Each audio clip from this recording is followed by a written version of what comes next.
Olá pessoal, sejam bem-vindos ao Trovó Academy. Hoje nós vamos conversar sobre o que é independência financeira. Antes de explicar como alcançá-la, eu preciso passar pelo conceito, pelo que eu entendo sobre independência financeira. Já de cara, acredito que muitos de vocês já devem estar se perguntando: não sei bem ao certo o que é isso não, Trovó, mas suspeito ser algo muito bom. Com certeza, né, gente? Mas basicamente, ser independente financeiramente significa você receber dinheiro suficiente para pagar suas despesas e sobrar dinheiro ao final do mês, sem precisar trabalhar ou mesmo estar no ambiente de trabalho onde a receita é gerada. Um exemplo, para vocês entenderem bem esse conceito, pessoal, é imaginar uma pessoa, uma família, que tem um gasto ao redor de R$ 4.000 todo mês e recebe de aluguel R$ 5.000 de imóveis que ele adquiriu durante sua vida. Ele não precisa estar lá no ambiente para receber o aluguel desse imóvel. Ele pode estar viajando, passeando, que todo mês esse dinheiro pinga na conta dele, desde que o inquilino, é claro, não dê dor de cabeça. Um outro exemplo de independência financeira é você criar um negócio online de vendas de produto pela internet, que mesmo você estando dormindo, esse dinheiro cai na sua conta. Então, pessoal, ser independente financeiramente não significa obrigatoriamente ter que parar de trabalhar. Mas, na verdade, você até pode continuar trabalhando, mas é porque você quer e não porque você precisa. E essa é uma grande diferença de quem é independente financeiramente.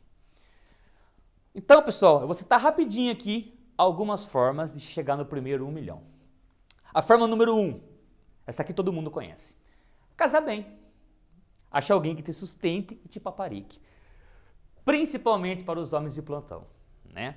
Casar com uma mulher que tenha dinheiro, seja milionária, não é para qualquer um.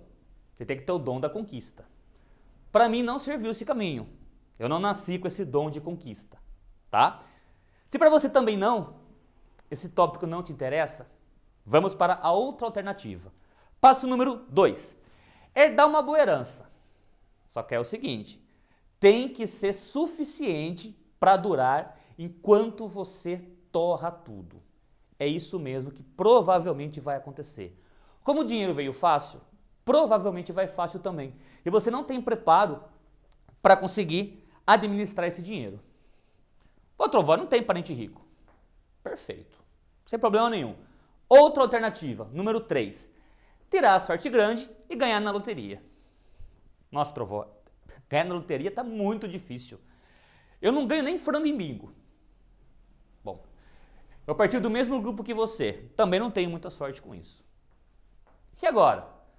Bom, agora tem mais uma alternativa, que é a quarta, que é essa que eu acredito e a que eu vou prepará-lo para que você também consiga atingir seu primeiro 1 milhão. Qual a alternativa 4? Ter um planejamento, estudar muito, não é pouco não, tem que estudar muito e aplicar seu dinheiro para receber juros, tá? O objetivo é parar de pagar juros e começar a receber. Tem uma pesquisa que foi feita nos Estados Unidos com 2 pesquisadores, o Thomas Stanley e o William Danko. Por 20 anos, pessoal, eles estudaram a fundo pessoas que se tornaram independentes financeiramente e descobriram comportamentos e pensamentos muito parecidos com quem já se enquadrava nesse grupo.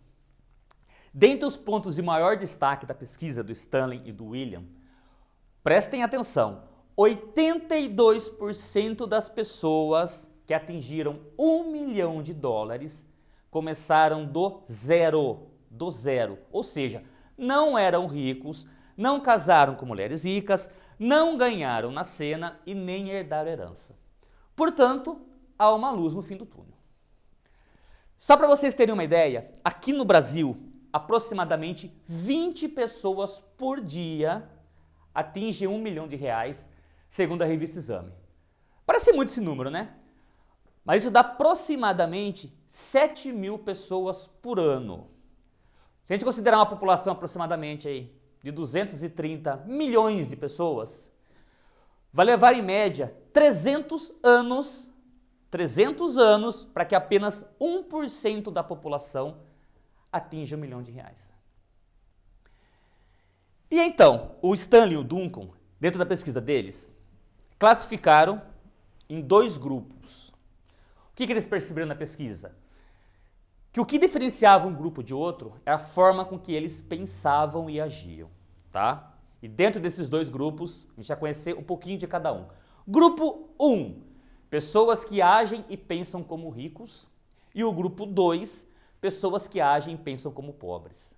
Eu vou deixar bem claro que agir e pensar como rico e agir e pensar como pobre não tem nada a ver com a pessoa ser rica, pobre ou paupérrima. A pessoa pode ter nascido num lugar extremamente humilde, ela não teve culpa, mas a forma de pensar dela é que pode fazer ela crescer, tá? Vamos lá então, vamos conhecer primeiro o grupo 1. Agem e pensam como pessoas ricas. Primeiro ponto importante que vocês têm que saber do grupo 1. É nesse tipo de grupo que vocês têm que estar, tá? A forma de pensar, pessoal, é o primeiro passo para se chegar no primeiro 1 milhão. Ponto número 1. Não ostentam. Ou seja, gastam menos do que recebem e sempre poupam no mínimo 10% do que ganha. Trovão, não consigo guardar dinheiro. Tá, esse é o primeiro passo, vai ter que precisar guardar, tá? Como é que faz para guardar 10% do salário? Depois no nosso site, a gente vai ter lá alguns e-books para vocês baixarem, para ver esse tópico, tá? Isso é crucial, pessoal. Poupar 10% do salário a partir de agora é condição fundamental para que vocês consigam crescer. Você falou que o pessoal não ostenta, Trovó. Sim, não ostenta. Ah, mas tá cheio de rico aí com carrão, com casão. Essas pessoas não pensam como milionários, apesar delas serem milionárias. Então qual a diferença? A diferença é que, via de regra, são pessoas que têm um talento fora de série, tá? Pode ser um artista, jogador de futebol, etc. E tem a sorte grande de achar um empresário que consiga alavancar a carreira dessa pessoa. Aí o que acontece? A carreira é curta e ela ganha muito dinheiro por um período muito curto de tempo.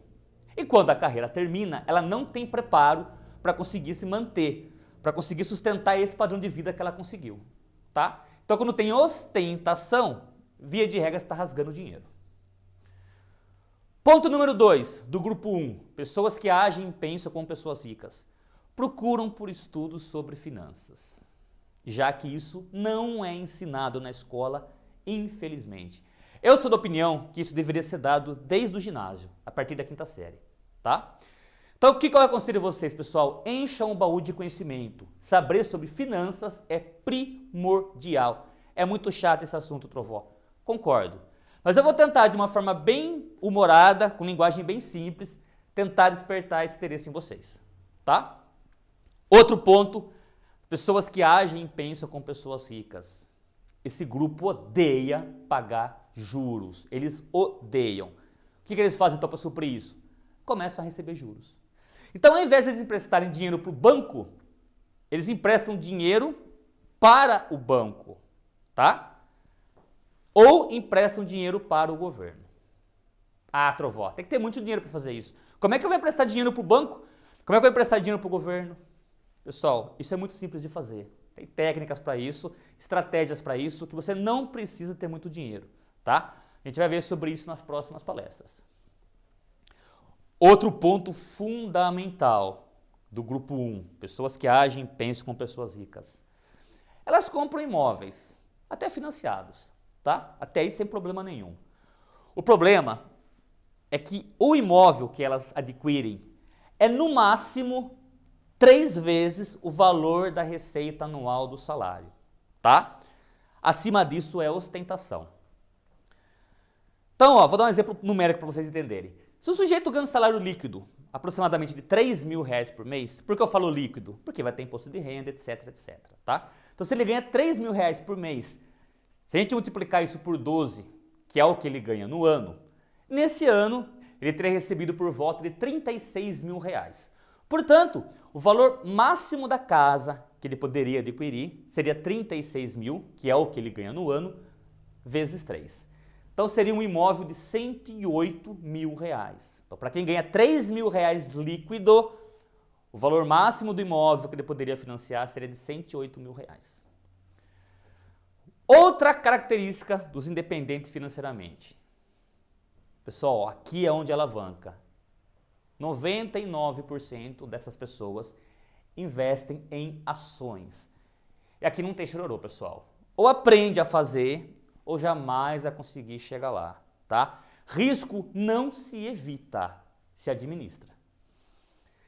Lembrando, gente, que essas atitudes não aparecem apenas depois que essas pessoas alcançaram a independência financeira.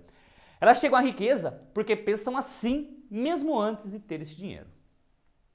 E agora, a gente vai falar do outro grupo, o grupo 2, pessoas que agem e pensam como pobres, tá?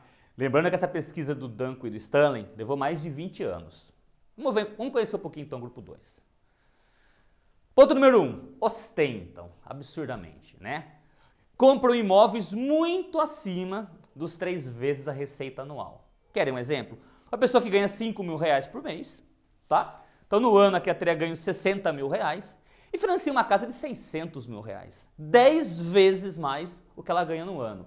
Isso é ostentação, tá? Não precisa disso. Por que quando a gente fala de carro, a gente compra por etapas? Você não sai comprando uma Ferrari logo que você começa a ganhar seu primeiro dinheiro. Comigo foi assim. Meu primeiro veículo foi uma bicicleta, depois o segundo veículo foi uma mobilete, depois foi uma Saveiro e foi crescendo aos poucos. Um imóvel deveria ser da mesma forma. Mas as pessoas quando falam de imóvel, acham que aquele imóvel é para a vida toda. E dão um passo maior do que a perna e financiam um imóvel que está muito além da sua finança, tá? Agora a pergunta, para que você quer comprar um imóvel luxuoso? É para você morar bem ou para mostrar para as pessoas que você mora bem? Isso é um ponto que vocês têm que prestar bastante atenção e refletirem, tá? Outra característica do grupo 2.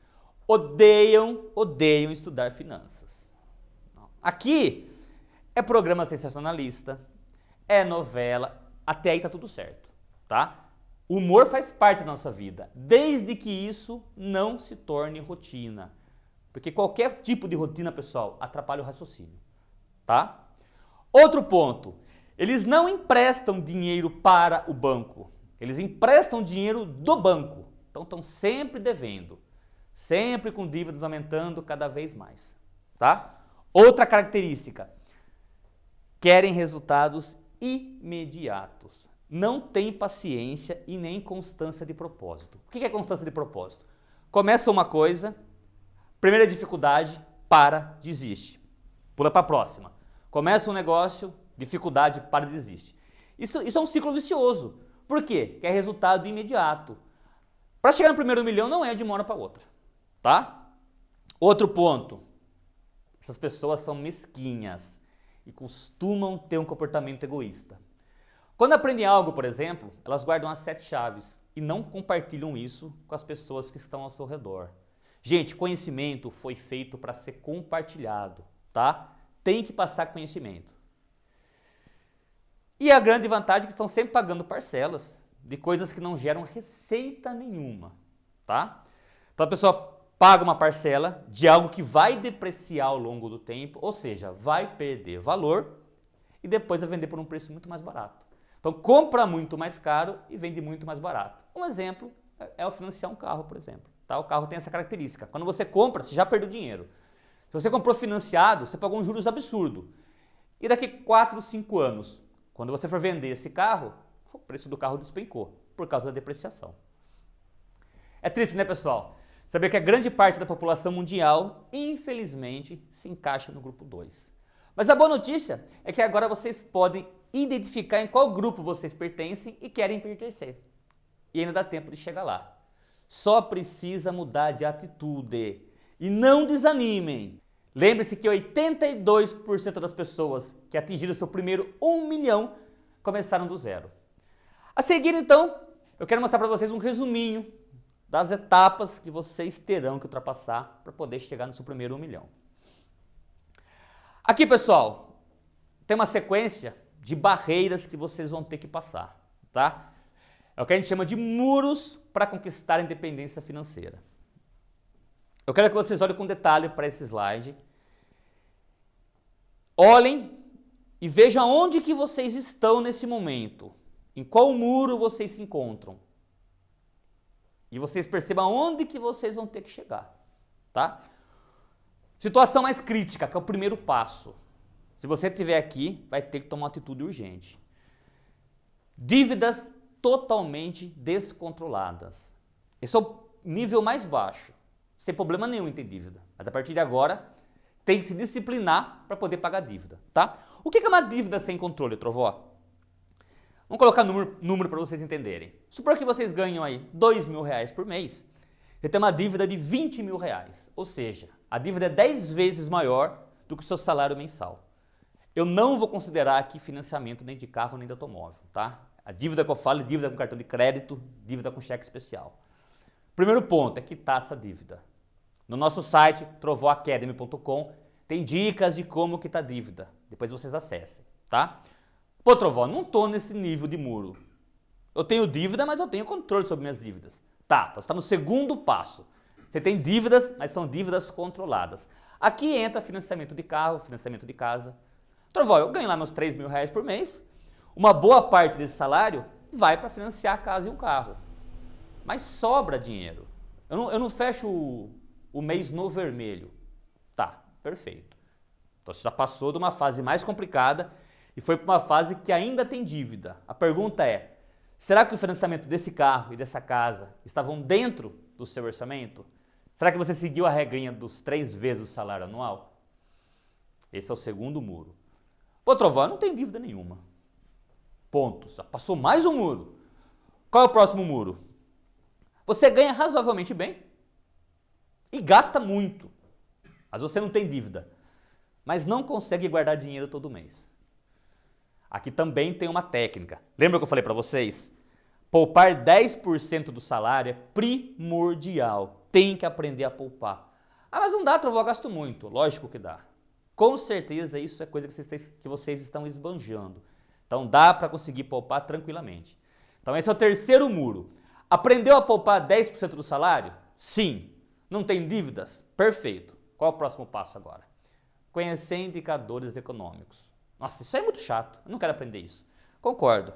Eu também tinha a mesma dificuldade quando eu comecei. Odiava matemática, tá? Só que não precisa entender a fundo indicadores econômicos. Você tem que saber inflação, tem que saber Selic, tem que saber poupança, coisas básicas. E a partir daí você aprender a comparar investimentos, tá? Isso também é muito tranquilo de fazer. A gente também tem e-book sobre isso, ensinando de forma simples e bem humorada toda essa parte de indicadores econômicos. Domina isso aí? Perfeito. Agora sim você vai começar a investir. Então, olha o perigo. Geralmente, as pessoas começam a investir para querer pagar dívida. E aí é onde desmorona o patrimônio, tá? Porque vai gerar desespero. Você precisa conseguir arrecadar dinheiro de algum lugar para poder pagar dívida. Sabe o que acontece? Vai para falência rapidinho. Então, mercado financeiro não tem nada a ver com dívida, tá? Para você fazer o patrimônio crescer, primeiro, você tem que estar com a sua saúde financeira toda quitada. Então, não tem dívida, poupa 10% do salário, entende o mínimo de indicador? A partir de agora você vai investir. Qual é o próximo muro, então? Renda fixa, tá? O que é a renda fixa? Aqui já é parte do grupo 1. Emprestar dinheiro para o governo ou emprestar dinheiro para o banco. Tem várias estratégias, vários ativos que a gente pode fazer isso, tá? Não vou entrar em detalhes, mas esse é um ponto que vocês vão precisar ter, tá? E a partir daqui, renda variável. O que é renda variável? Ações. Perceba onde está ações, ó. Tá lá na frente. Eu tenho que passar por todos esses muros para que eu consiga chegar lá, tá? Nessa fase aqui, o que o pessoal pensa? Vou aprender uma estratégia através de um livro ou DVD e vou começar a investir. Vocês vão ver que isso é totalmente errado. Dependendo do capital que você tem, é um tipo de estratégia, tá? Depois que você dominou, que seu patrimônio começou a crescer, aí aparece um outro muro, que é a que a gente chama de grande tacada. O que é a grande tacada? É uma estratégia específica que você vai usar para alavancar seu patrimônio. Mas para fazer isso, já tem que estar dominando bastante o mercado financeiro. E após você ultrapassar esse muro, você consegue ser independente financeiramente e muito provavelmente já alcançou seu primeiro 1 milhão. Mas ó, antes de vocês irem embora, tem algo importante que eu quero dizer a você. Se você estiver fazendo qualquer coisa agora, além de assistir essa palestra, pare por 2 minutos, porque isso aqui realmente é importante.